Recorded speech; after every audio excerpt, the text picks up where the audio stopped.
Hi, welcome to today's edition of FlowTrades StockBuzz. And in today's edition, we will be looking at research in motion. Prior of starting with research in motion, be sure to check us out at FlowTrades.com. We have a lot of market commentary, a lot of videos, stock picks, and a lot of charts for you guys to have a lot of looking for trading ideas. So be sure to check us out at FlowTrades.com. We also have a 14-day free trial, which is a no-brainer. You need to go in and check us out and sign up for the free trial so that you know what we are all about. In any case, let's get to it. And this is research in motion, long-term chart since last year. It has been undergoing some pressure, and if you can see here, I'm looking at a big downtrend line here that has formed a wedge in the long-term chart. And you start going into details here, and basically a wedge is something similar like a coil, if you want to call it like that, a coil, where we're seeing a low, we're seeing a lower high, but a higher low. Then we see another lower high, but another higher low. So I like those setups, and from a setup perspective, this is great because it starts to define your risk of where you want to go and buy research in motion. So if you start looking at research in motion from this perspective, this trend line here has been significant resistance, and it's providing a bigger chance for the bulls, sellers at this point, but also you're getting buyers eager to buy at a higher level. So that's great from a perspective of a setup. And now where do we go from here? Well, this thing or this setup tends to usually break out to the upside, although there's some wedges that can end up breaking out to the downside. But in this case, I think that the buy signal in research in motion was when it broke just above 78. That was your first buy signal. Now, let me clear this up so that you can guys see what I'm talking about here.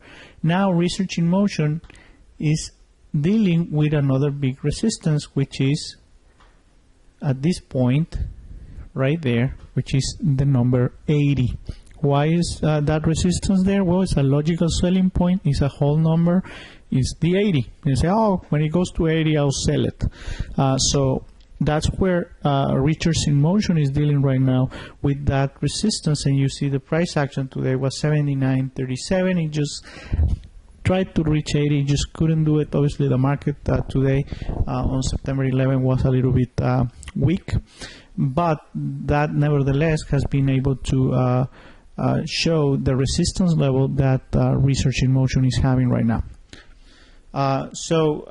My buy point, and the first buy point you will see is here in the 78 point. That's your first buy point. Your second buy point is as soon as this thing starts trading above 80. That's when I believe it's going to receive a lot more buyers into the midst so that we can start seeing higher research in motion. So I do see some profit taking that may take place around 85, but definitely you're going to see a move towards the upside. And let me zoom out here. What I'm going to show you here is the gap. Remember that these gaps are meant to be filled at some time. So you see this gap right there is around 90, 92, right? So that's your first move or your ultimate target for research in motion right now. Just above 90, between 90 and 95, that will be your first major target for research in motion, passing through 85 at some point where there's going to be some profit taking at that level. But I see research in motion going and try to fill that gap that happened here. I believe it was on an earnings announcement last September, right? So this could very well push research in motion towards this level. Now, an important point here is that Research in Motion is announcing earnings on September the 24th, so you need to manage your risk accordingly, although we may have a run into earnings, and if that's the case, then we're going to be probably seeing that move and break above 80.